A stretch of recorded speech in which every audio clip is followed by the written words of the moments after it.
Brown-eyed people are responsible for the fact that you have electricity. Many of the components for generating and transmitting electricity were invented by brown-eyed people. Brown-eyed people gave us our alphabet. Brown-eyed people gave us our numeration system. Brown-eyed people gave us the paper on which we write these anonymous letters to me that tell me that brown-eyed people are inferior. When you go home, you people do not pray for me, particularly you. Don't you pray for me. Don't worry about that. See, I don't have to worry about that. All of a sudden, you ain't going to pray for me. Now, brown-eyed people are the ones who originated or who founded every major religion on this earth. No white people have ever founded a major religion. Now, you need to realize the contributions that have been made to society, to civilization, by brown-eyed people, by people of color. I'm talking about people of color here, folks. And most of us are not aware of those things because we live in a racist society and because we are educated by a racist school system that only teaches us about white contributions. And that's a fact. And if you don't like it, I'm sorry, but that's the way it is.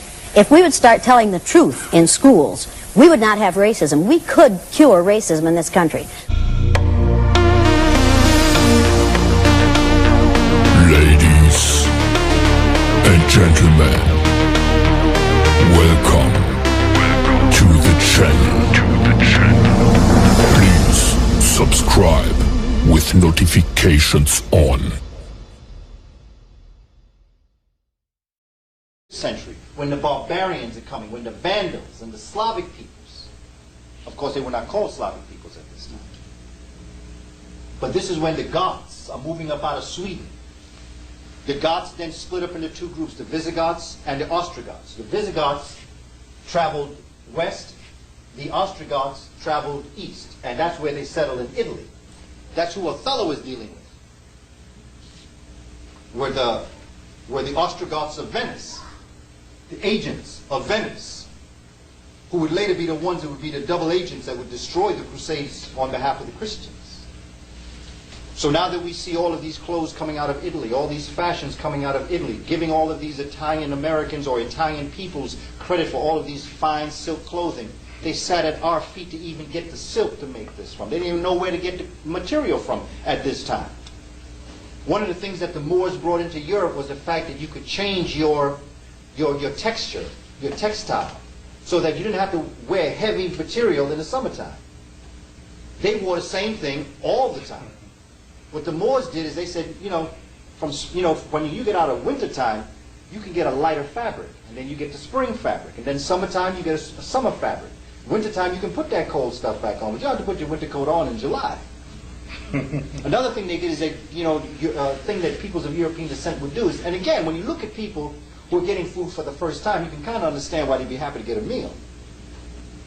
So what they do, they take everything, just put it in the middle of the table. Meat, potato, whatever it was all together. When the Moors went in, they said, wait a minute, y'all can break this up. In fact, you don't even have to jump into the main course right away. Why don't you just break off with some peanuts or something, A little bit of salad. You don't have to jump into the meat and potatoes right away. So what they started was the courses. They also brought utensils in. And they introduced concepts such as toilet paper. Because we used to use our cuff in Europe at one time. And that's where the phrase, beware the man to shake your left hand comes from, because all of the things that you would consider to be unhygienic, you did with your left hand, so that you could leave your right hand, which would probably be the hand you use the most, not to be cluttered, not to carry different things that you let your left hand do. Please. I heard that before, but I heard that they always apply that to the Arab people. Yes. So why do they sneak that over? Because really what they're trying to sidestep the Arab into the Moor. See, this is another thing that you're going to see in history. Once they get the Moor to be Muslim, they're going to then change the word Muslim and Arab around. So you don't have to deal with the Moor. See, there's no such thing as an Arab. An Arab doesn't exist. Okay, that's what you just said. Arab doesn't exist. An Arab is an Afrad. To be an Arab, you must be mixed. That's what makes you who you are. Puerto Rican. Like a Puerto Rican, like African American. Yeah, okay. The foundations of who we are as a people, and I'm not saying that all African folk are mixed, because a lot of folk get very upset when you say, you can't say it in absolute, so I speak not in absolute. But for the most part, many of us come from lineage, and it doesn't have to be European mix, it could be Native American mix, it could be a number of different mixes. But the only difference between a Puerto Rican, a Dominican, a Haitian, Jamaican, North Carolinian was a boat stop. Some stayed on and some went on. That's the only difference between us. If we were to have a family reunion, I can't speak for everybody here, but I know I'd have people to look a lot of different ways. I think we all would have the same kind of situation. And if that would be, then the reality is that within this group of people, we're all the same. So that's why when you look at Saddam Hussein, he looked Hispanic. Because Hispanic is what an Arab is, which is a mixture of the Eurasian and the African. You can't escape it. You can try to, but you can't. You're black. Jennifer Lopez is black. Okay? And however she looks morphologically or phenotypically, she got from her African ancestry. So these are the kinds of things that as you move into these maps, you look at the migration of peoples in the 5th century, what you're looking at is a lot of activity going on here, particularly with the Visigoths coming in here. And that's important in terms of the Moors and what's going to happen with Tarif and Tariq in 710 and 711 coming up through here. Because what you also have is that you have these people, the Vandals, coming up in here. Somewhere in 429, 533, Africans said, that's not going to happen. That's another reason why the Moors went into Europe, was to offset this movement of these people coming down. This has been the war. And if you look at the war today, it's the same thing. Look at what's going on in Yugoslavia. It's the same thing. Ethnic cleansing. Who are they after? The so-called Muslims. But wait a minute, who are they? These are the Africans that have been in Europe all these times. So this map here shows what Europe looked like and North Africa looked like somewhere in the late 400s going into the 500s. They did not control Africa. And by this time, the Punic Wars had already taken its toll with the Romans.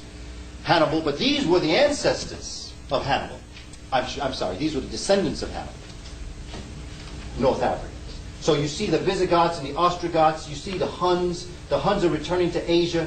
See, these are Eurasians. These are people coming up here. Not all people like that. Not all Asians come out of this set. But they do come out of this Eurasian family.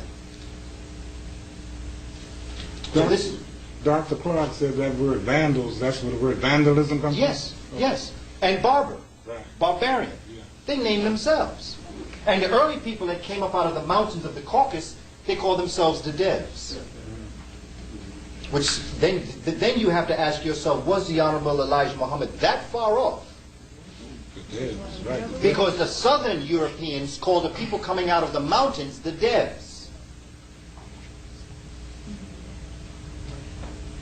Why when you see a movie about, I can't remember his name, the Huns, Yes. Attila, and Attila, them, yes. why they always look Oriental? They never look For the same like reason they Michael Ansara was co-chiefs. Okay. Okay. So Because they're really, trying to create a visual for you. Okay. They're trying to create the kind of visual that So would get you Genghis to... Khan really wasn't one of those Oriental? No. Well, he was Eurasian, but the thing to remember is that there's a lot of folk of African descent in Asia. Okay. At this time, the Egyptians had already come in and set up the Shang dynasty, which was the first dynasty. The Ethiopians that had crossed over into this part of the world had already moved into parts of India, had already moved into parts of the southeastern world. And again, the key to remember is that every human being is African. And as you look at an African, all you're really observing is where they are by degree to their original strain. And this is something that sometimes is very hard for us to really deal with. But whether we like it or not, Europeans and us are the same people. They just mutated themselves out. It's like when you see a faded plant. That's still a plant. It's just faded. You can't say that doesn't belong to the plant family. You know, and I know sometimes we get very upset at the way in which they treat us. And so we call them humankind, kind of human. Okay. Which is very true also, because by matter of degree, there's a difference between Homo sapien and Homo sapiens sapien. Homo sapien was a barbaric thinker. You see, there's a difference. You can be a barbarian and still think. And that's basically what the crossover from Homo sapien to Homo sapiens sapien was. Homo sapiens sapien was the creative mind. It was the peaceful mind. It was the one that had taken control over its reptilian brain and refused just to fight. These individuals do nothing but fight. This is their life. This is their job, is to fight. That's all they do. They have no civilization. That's why they're moving all around. They have no civilization.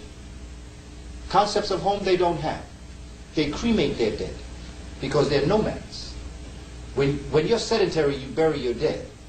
When you're nomads, you carry them with you.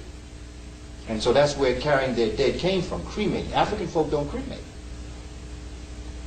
There's too much of a biological, botanical relationship of our body to the earth for us to burn. It's like burning money. Our body going back into the earth is part of the nitrogen cycle, part of the carbon cycle. It is important that we go back into the earth as we are. But to them, it's different. Because by the nature, you love your mother, you don't necessarily want to leave her behind where you're going, but if you're leaving, you got to take somebody with you or leave them behind. So that's where cremation came from, was to be able to burn your dead and put them in an urn and carry them with them. So this is the migrations of people in the 5th century, which is going to set up the Moors. Because at this point here, this is another reason why you see Islam growing. Because you see something happen spiritually here now. You see, you've got Judaism, and then you have Christianity. You have amongst them exploitation of both, because this is what they're all doing it. Because as they come down, they're getting... First of all, when they impacted the Roman Empire, they took on Christianity, particularly Germany. See, they're picking up where they go along, so they're picking up Christianity, which is a theoretical philosophy of living. See, at this time, people are living spiritually. That's why